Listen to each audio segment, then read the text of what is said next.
Cristiano Ronaldo just told the world that Portugal will not let him walk away. Not because of glory, not because of trophies, but because the numbers behind him are too big to lose. Portugal's football federation makes real money off one player, and that player is 41 years old. So when Ronaldo says people won't let him go, we're not just talking about a coach wanting one more headed goal or a fan base wanting one more World Cup run. We're talking about sponsorship deals, broadcast numbers, ticket sales, and a commercial machine built almost entirely around one man's name. Portugal put pressure on Ronaldo to keep playing, and the story of why gets a lot bigger than football. Let's start with where this all comes from. After Portugal's World Cup ended in the round of 16 against Spain this past summer, Ronaldo stood in front of cameras and made it about as clear as he could that this chapter was closing. "It's been my last World Cup, yes," Ronaldo said. "But now I will have time to think, stay with my family, and life continues." That sounded like the door shutting, except it didn't shut, it stayed wide open. And the reason it stayed open wasn't really about football at all. Almost immediately, the conversation shifted. It remains to be seen whether we see him again in an international tournament, such as the UEFA Euro 2028 or even a home send-off match. That's a strange amount of ambiguity for a guy who just called it quits on the biggest stage in the sport. And the ambiguity didn't come from Ronaldo dragging his feet. It came from everyone around him refusing to let the conversation end. New Portugal boss Jorge Jesus made his position obvious right away. Despite growing chatter that the 41-year-old should be replaced in Portugal's lineup,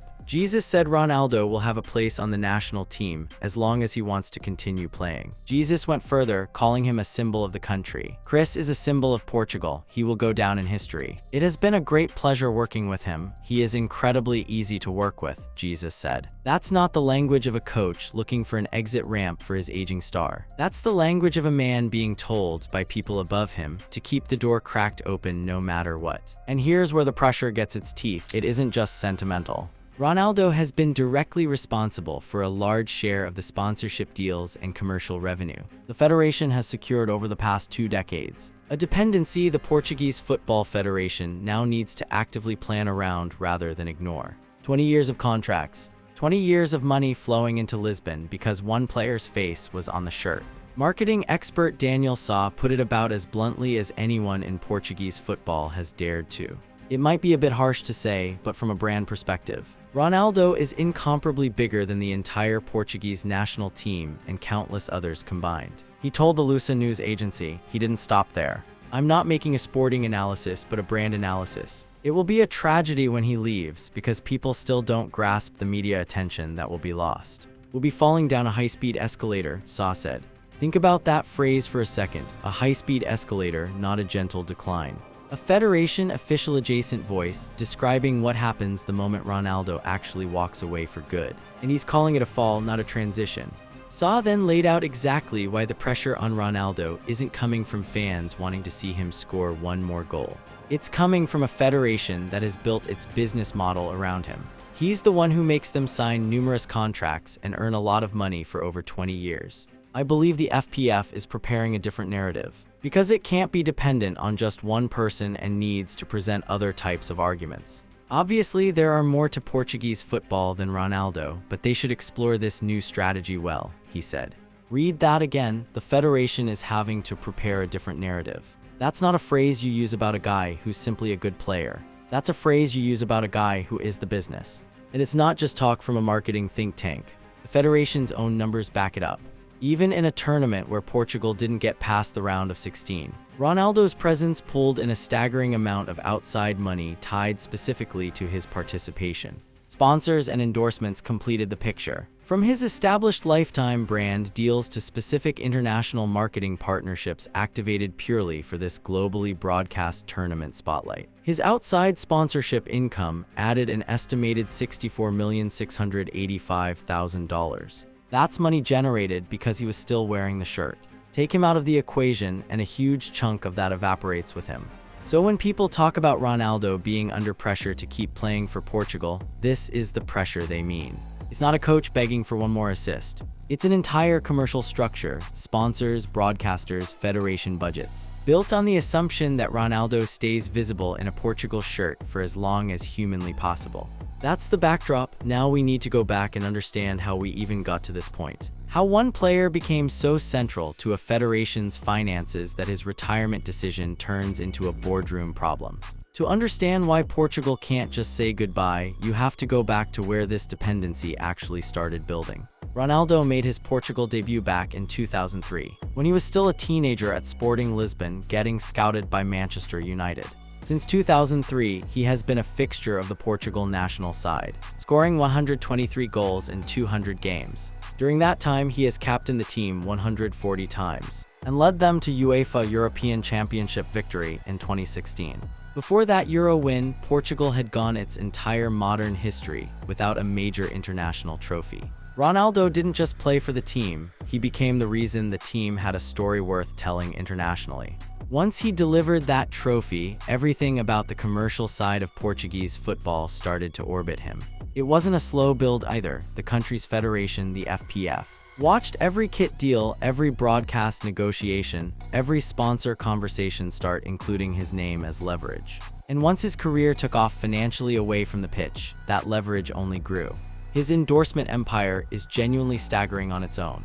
Nike is Ronaldo's main sponsor, allegedly paying him more than $20 million annually. And in 2016, Ronaldo became just the third athlete in Nike's history to sign a lifetime contract. A lifetime Nike deal doesn't happen for a player unless that player's image is considered permanently valuable. Not just valuable while he's scoring goals. Nike bet on the brand outliving the boots.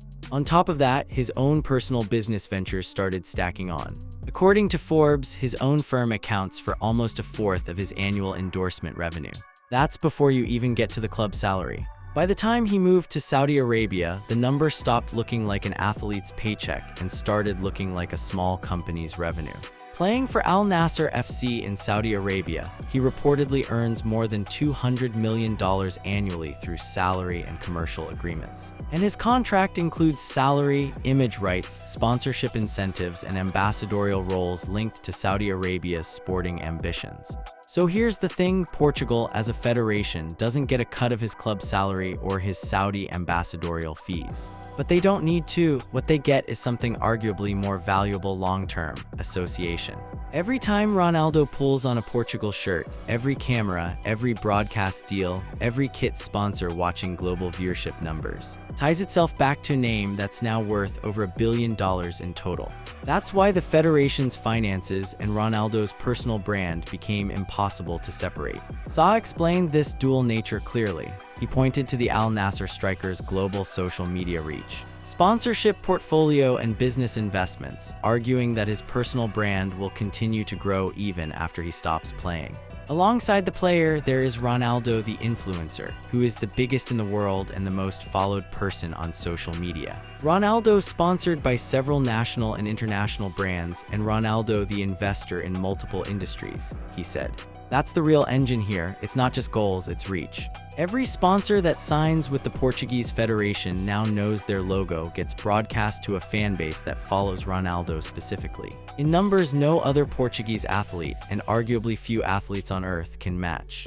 And this dependency wasn't hidden or accidental. It built up in plain sight, deal after deal, tournament after tournament for over 2 decades. He's the one who makes them sign numerous contracts and earn a lot of money for over 20 years. I believe the FPF is preparing a different narrative, because it can't be dependent on just one person and needs to present other types of arguments. Sa said, and that word dependent is doing a lot of heavy lifting.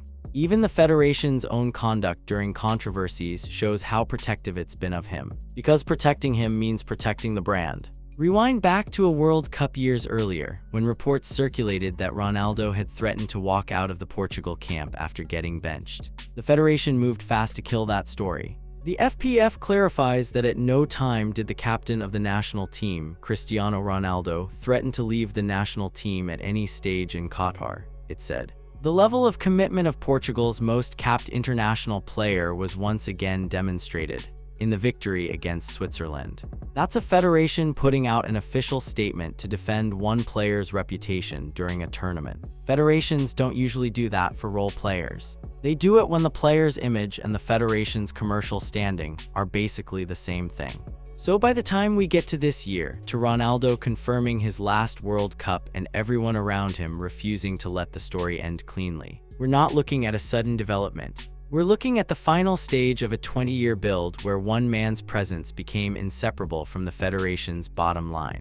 Which brings us to the part where the money stops being theoretical and starts becoming very, very real. The actual dollar figures at stake in this World Cup run alone, and what they tell us about why Portugal needed him on that pitch as long as possible.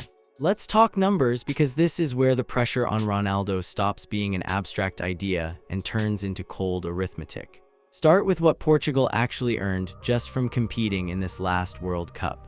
The prize money itself wasn't dramatic. Portugal's exit in the round of 16 limited what FIFA handed the federation directly. Because Portugal ultimately fell victim to a hard-fought defeat to Spain in the round of 16, they missed out on the Premier Championship prize tiers, triggering a standard roster placement bonus from the squad's shared total FIFA payout. That's the federation's official cut from FIFA, modest, tied to results, and honestly replaceable by any competent squad that makes a similar run. But that's not where the real money was. The real money came from everything orbiting Ronaldo specifically. Merchandise tied to his farewell run alone generated serious returns. Capitalizing on his historic final World Cup appearance and moving exclusive national team gear generated an estimated $15,000 through tournament-specific merchandise percentages alone. And that's just the small print next to the real headline figure, the sponsorship windfall that came purely from him being on the pitch. Sponsors and endorsements completed the picture. From his established lifetime brand deals to specific international marketing partnerships activated purely for this globally broadcast tournament spotlight. His outside sponsorship income added an estimated $64,685,000. Add it all up and you get a total that dwarfs what the team earned from actually competing. Altogether, when strictly isolating his tournament-specific revenue, Cristiano Ronaldo earned an estimated grand total of $65 million. $65 million generated around a single player, in a tournament where his team didn't even make the quarterfinals. That's the entire point. The football result barely mattered to the revenue conversation. His presence was the product being sold, win or lose. Now scale that logic up across 2 decades and you start to understand why Saw used the word tragedy and not transition when describing what happens after Ronaldo actually leaves. He argued that Portugal risked losing substantial media exposure and financial income without their longtime captain. This isn't one tournament's worth of sponsorship money at stake. It's the entire commercial identity the federation has spent 20 years constructing. And the federation itself is now openly bracing for it. Recent reporting out of Portugal lays out exactly what's coming. Once he stops suiting up, Ronaldo's retirement from international football could impact the Portuguese Football Federation's commercial revenues. There is also a possibility of a decline in viewership and engagement across digital platforms. Furthermore, some sponsorship agreements linked to the popularity of the Al Nassr captain may be affected. That's 3 separate revenue streams named directly: sponsorship deals, digital engagement, and broadcast viewership, all flagged as vulnerable the moment he stops wearing the shirt. This isn't speculation from an outside analyst anymore. This is the federation's own reported internal concern, which tells you the pressure to keep him around isn't coming from nostalgia. It's coming from a spreadsheet. And here's the part that makes the pressure on Ronaldo make total sense. The federation isn't just worried about losing him. They're actively trying to build something to replace him before he's gone, because they know they can't wing it. The Portuguese Football Federation has begun preparing for the post-Ronaldo era by giving more opportunities to the new generation, including João Neves, Vitinha, Nuno Mendes, Rafael Leo, and Diogo Costa, while working to strengthen the national team's collective identity, moving away from dependence on a single star player. Read between the lines there. If the federation genuinely needs to build a collective identity specifically, to move away from dependence on one player, that confirms just how singular that dependence has been for years. You don't need a rebuild strategy for a normal squad rotation. You need one when your entire commercial machine has been running on one engine. And the report is blunt about which challenge actually worries them more. Not the football gap, but the money gap. The report concluded by emphasizing that the Portuguese Football Federation's biggest challenge will not be replacing Ronaldo on the pitch, but also maintaining the marketing and commercial value that the Portuguese captain has brought to the national team over many years. Not replacing him on the pitch. That's the sentence that says everything. Portugal has plenty of talented forwards. What they don't have is another human being who can move. $65 million of sponsorship interest around a single tournament appearance. So when Ronaldo talks about the pressure to keep going, this is the machinery generating that pressure. Every conversation the federation has with a new sponsor, every broadcast rights renewal, every kit deal. Ronaldo's continued presence has quietly become collateral in those negotiations. Walking away isn't just his decision anymore. It's a line item that touches everyone from the federation president to the marketing department to the players coming up behind him, who will inherit a national team brand built around someone else's name. Which takes us to the people actually inside that dressing room. The coaches, the teammates, and the federation figures who have had to manage this dynamic in real time, and what they've said about carrying a squad that still, in many ways, orbits one man. If the money explains why Portugal wants Ronaldo to stay, the voices around the team explain what it actually feels like to manage that reality day to day. Start with the man now in charge of the whole operation, Jorge Jesus. He inherited a squad where the biggest name on the team sheet is also the biggest name in world sport, and he's had to navigate that with real care. Jesus made clear early on that the decision sits with Ronaldo, not with him. I need to speak with him to find out what he wants to do. He has always told me that he wants to finish his career at Al Nassr. If he is in a position to be called up, I will do so, Jesus said. Notice the phrasing, it's not if he earns a spot. It's if he is in a position to be called up. That's a coach signaling the door stays open regardless of form, because the calculation isn't purely tactical. Then there's the noise coming from outside the camp, which tells its own story about how divided opinion has gotten, even as the federation keeps him central.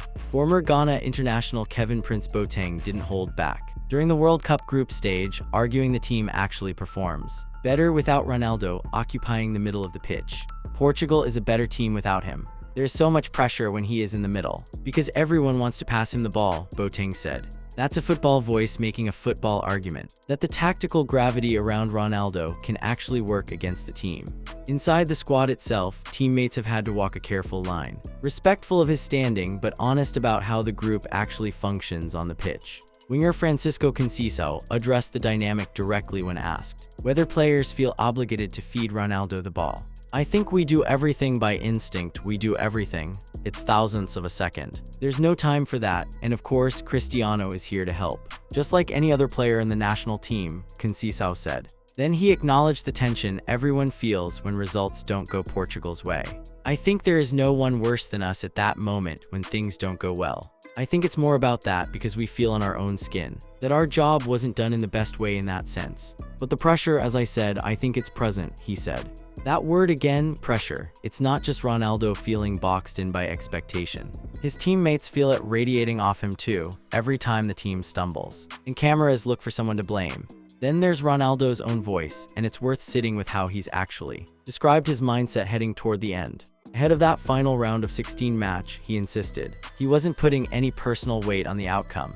I'm going to be perfectly honest, regardless of what happens tomorrow. Cristiano is going to be 1000% leaving with a clear conscience, the 41-year-old said. I have given all I could to football. It's my passion to play for so many years. I didn't do it out of need, I'm doing well out of life. It's about passion.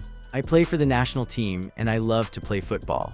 Notice what he emphasized there, not obligation, not pressure, but passion. And specifically that he wasn't doing it out of need. That's a man drawing a line for the public between why he actually wants to keep playing and why everyone else around him wants him to keep playing. Those are two very different motivations sitting inside the same jersey. After the elimination itself, he doubled down on the legacy framing rather than the emotional one. I have won 3 titles for Portugal, Ronaldo said. Before Cristiano, Portugal hadn't won any titles, I'm happy. The truth is that the biggest title I won with the national team was in 2016, which for me has the same magnitude as a World Cup, honestly. So I leave with a clear conscience and that's it. Tomorrow will be a new day and life will go on. But the cameras caught something his words didn't quite match. His comments might try to downplay the significance of the tournament, but the tears streaming down Ronaldo's face after the final whistle against Spain tell a different story. There's the real tension of this whole situation in one image. A man saying he's at peace, while everyone from his coach to his federation to marketing analysts are all quietly working to make sure at peace doesn't actually mean gone. And that's really the story of the pressure itself. It's not one federation executive cornering Ronaldo in an office and demanding he play on. It's dozens of separate voices, his coach, his federation's commercial department, marketing analysts, even fellow professionals, all pulling in slightly different directions, but nearly all of them landing on the same conclusion: don't let him fully walk away yet. Which brings us to where things actually stand right now, and what happens next for both Ronaldo and the Federation. That has built so much of its future around a man who's already said his World Cup days are over. So where does this actually leave things? Ronaldo has said his World Cup career is finished. He hasn't said the same about the national team altogether, and that gap is exactly where all this pressure lives. His club situation gives a clue about the timeline he's working with. Ronaldo's club career is also still ongoing. He has 1 year remaining on his contract in the Saudi Pro League, and he hasn't addressed his future beyond that deal. Right now, all he has said definitively is that we won't see him at the next World Cup. 1 more year on the books in Saudi Arabia, no World Cup left to chase. But Euro 2028 sitting right there on the calendar as the next obvious flashpoint. It remains to be seen whether we see him again in an international tournament, such as the UEFA Euro 2028 or even a home send-off match. A home send-off match, sit with that phrase for a second because it tells you everything about how this is actually going to play out. Portugal isn't just hoping Ronaldo lingers around the squad a bit longer for football reasons. There's a real possibility this becomes a scheduled, ticketed, sponsor-friendly farewell event. Something the Federation can build broadcast packages and commercial partnerships around on its own timeline rather than losing him abruptly to a personal decision made on his own schedule.